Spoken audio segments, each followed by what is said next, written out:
Shalom pemirsa yang diberkati Tuhan, bertemu kembali dalam seri pelajaran Sekolah Sabat. Sebelum kita mendengar firman Tuhan melalui Sekolah Sabat, mari kita tunduk kepala dan kita berdoa. Bapa kami yang di sorga, kami akan mempelajari Sekolah Sabat. Berikanlah kami Roh Kudus supaya kami bisa mengerti dan memahami firman-Mu.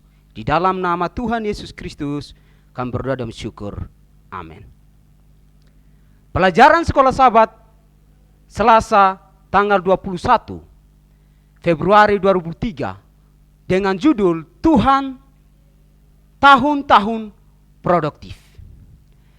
Sebagaimana yang telah kita lihat, Allah merencanakan bagi manusia untuk bekerja dalam satu kepastian atau lainnya.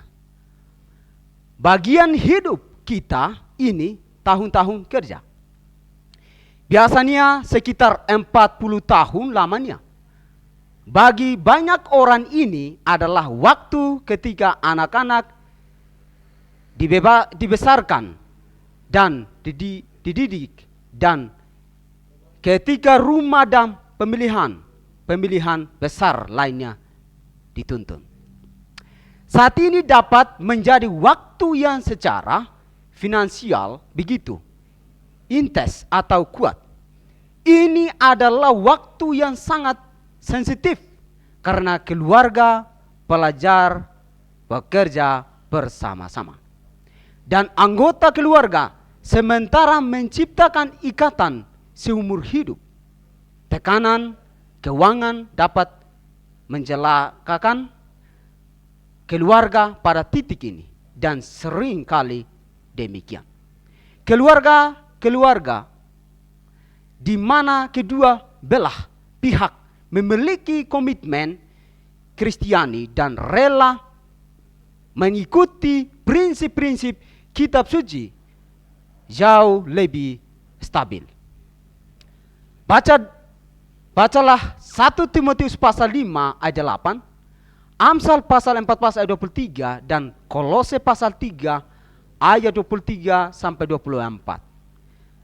1 Timotius pasal 5 ayat 8. Tetapi jika ada seorang yang tidak memeliharakan sanak saudaranya, apalagi seisi rumahnya, orang itu murtad dan lebih buruk dari orang yang tidak beriman.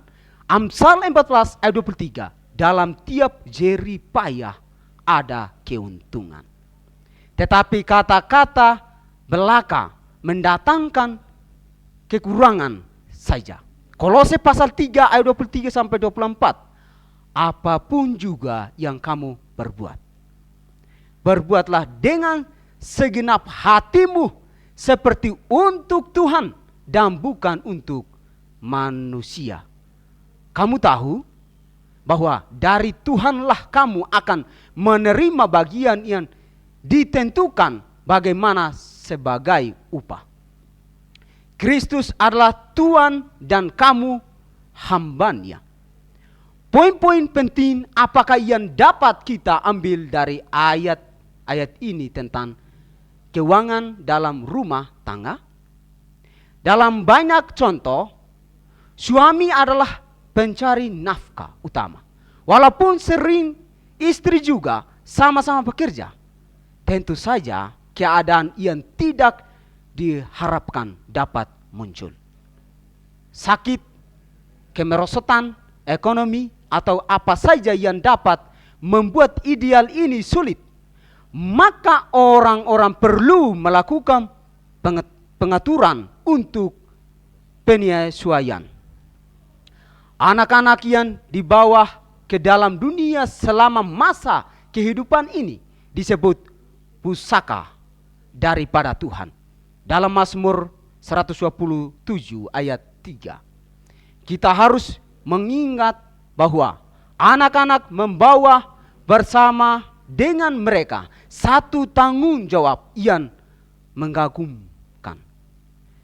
Tujuan dari para orang tua Kristen adalah untuk melatih anak-anak mereka menjadi orang dewasa yang mandiri dalam kehidupan sekarang dan melayakan mereka untuk kehidupan yang akan datang.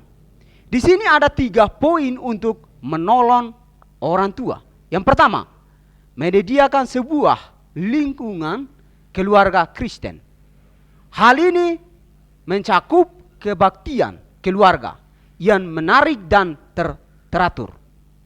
Kehadiran di gereja dan acara sekolah sahabat yang teratur, dan kesetiaan dalam persepuluhan dan persembahan.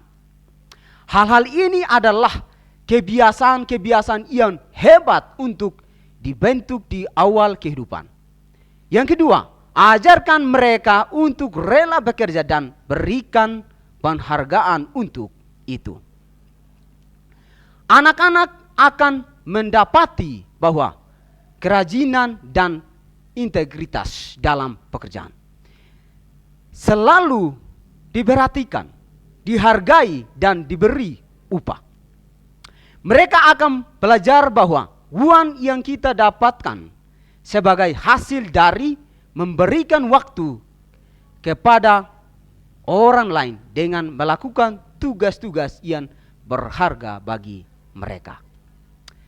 Yang ketiga, tolong mereka dengan memberikan pendidikan yang baik. Sekarang ini pendidikan itu mahal, teristimewa pendidikan Kristen sekolah swasta. Tetapi bagi orang tua dengan rencana-rencana bagi anak-anak mereka yang bukan hanya untuk kehidupan sekarang ini, tetapi untuk kehidupan mendatang, sangatlah sepadan dengan biayanya. Tentu saja tidak peduli apa yang mereka lakukan, tidak seorang pun memiliki kepastian tentang arah anak-anak mereka akan tuju.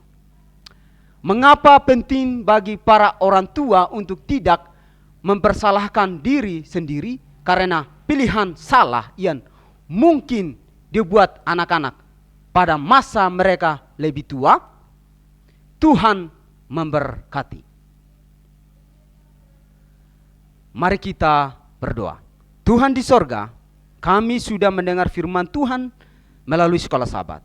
Biarlah Tuhan memberikan kuasa Roh Kudus, memberikan pengertian, supaya kami mengaplikasikan firman ini di dalam kehidupan kami sehari-hari.